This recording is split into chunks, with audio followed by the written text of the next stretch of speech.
passo a palavra para o deputado Júlio Lopes por 10 minutos e vou encerrar a votação. 1 minuto, senhor presidente.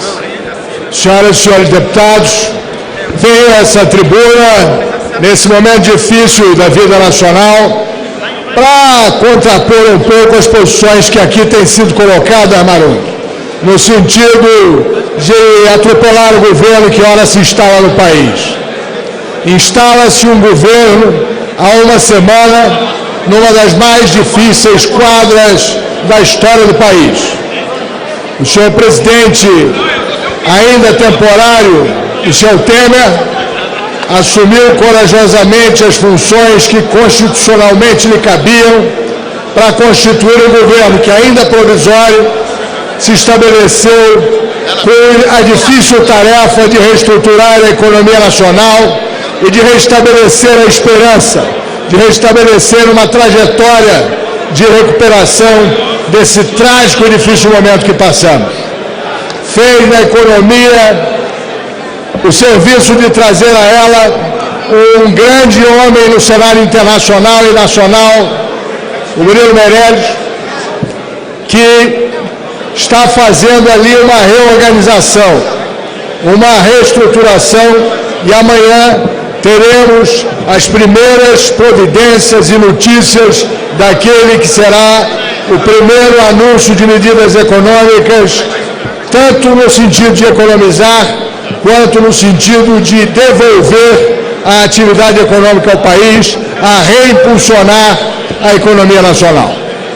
Entretanto, caros deputados, senhoras e senhores, obviamente intercalços e problemas vêm ocorrendo no dia a dia. Quis o senhor presidente reduzir a estrutura do governo, reduzir o tamanho do governo, e assim o fez, reduzindo em mais de 10 ministérios, procurando enxugar a máquina, não só pelo dispêndio que ela representava, não só pelo inchaço da máquina estatal brasileira, mas, sobretudo, para dotá-la de maior dirigibilidade, de maior capacidade de administração, de maior capacidade de acerto. E assim, deputado Gilberto, fez o presidente da República uma estrutura ministerial colocando o Ministério da Cultura na condição de secretaria. Entendeu a cultura nacional e aqueles que a ela representam que esta posição, a esse status, não equivaleria à importância que tem a cultura no cenário nacional. Eu discordo dessa posição. Acho que, como o presidente disse, não haveria nenhuma diferença na representatividade da cultura no cenário nacional se mantivéssemos o status de secretaria àquela área da cultura nacional. Porque, na realidade, se vemos países desenvolvidos, como Estados Unidos, Inglaterra, França, esses países não têm ministérios da cultura, porque a cultura é em si uma manifestação da sociedade. É a sociedade civil, nos países onde a cultura é mais evidente, é mais florescente, ela é empreendida por cada cidadão, por cada cidadã que se cotiza, que se organiza e que empreende a cultura. Mas ainda assim, os nossos artistas, os nossos poetas, os nossos autores e atores resolveram reivindicar com força, invadindo instalações da cultura nacional, se mobilizando com muita representatividade.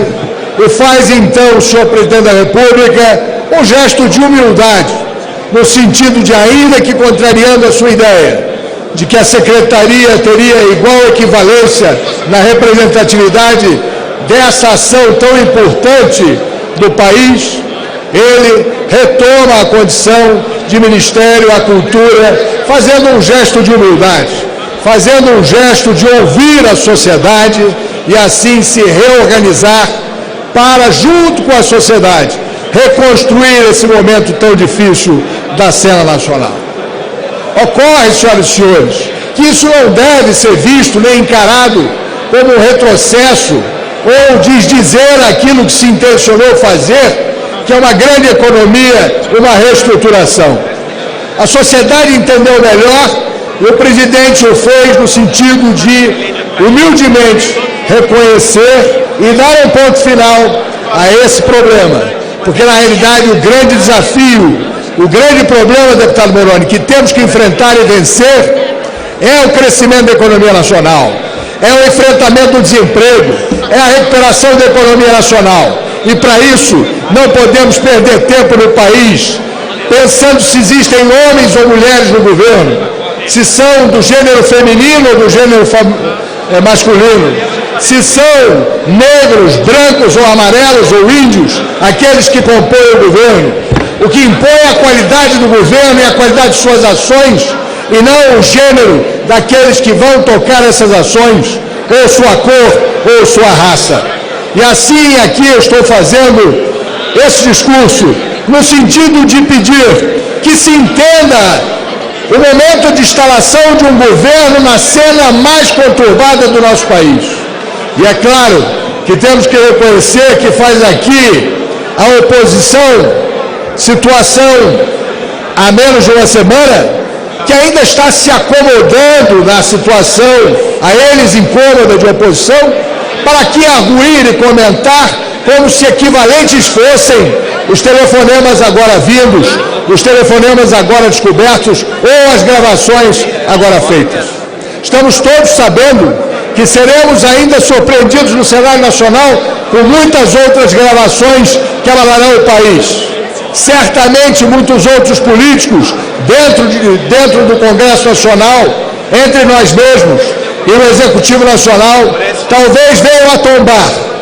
Mas o que quero chamar aqui a atenção é que o presidente Temer, ainda hoje pela manhã, achou melhor que o seu ministro Jucá fizesse a sua licença, e assim comentou e assim se posicionou, de forma que levou o ministro a pedir imediatamente após a divulgação daquela gravação a sua licença para proceder à sua defesa no Senado Federal. Acho que o fez bem. Torço para que consiga esclarecer e que até que se possa, se for o caso, recuperar o cargo. Mas não é esse o caso, nem é esse o meu discurso nesse momento. Nós continuaremos avançando, respeitando, sim, tudo aquilo que tem sido feito nos processos do Lava Jato. Obviamente não há nenhum entendimento, nem da nossa bancada, nem daqueles que estão conosco nesse movimento, o interesse de obstacular ou criar qualquer dificuldade para os procedimentos necessários de apuração da vida nacional.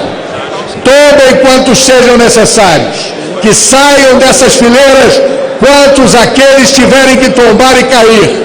O que importa é que sejamos probos no sentido de propor ao país soluções aqui, legislativas, que empurrem o Brasil para frente. Soluções parlamentares que encontrem um país melhor para legar à população um outro momento de vida. E é isso que me move aqui. Estou aqui não defendendo o governo, mas defendendo esse momento em que temos que ter coragem e agir legislativamente para entregar ao país um conjunto de propostas reformadoras, reinstituidoras do progresso, reinstituidoras da confiança. Não faço aqui nenhuma defesa nem do ministro Jucá, nem de qualquer outro que possa vir ser acusado amanhã ou depois da manhã.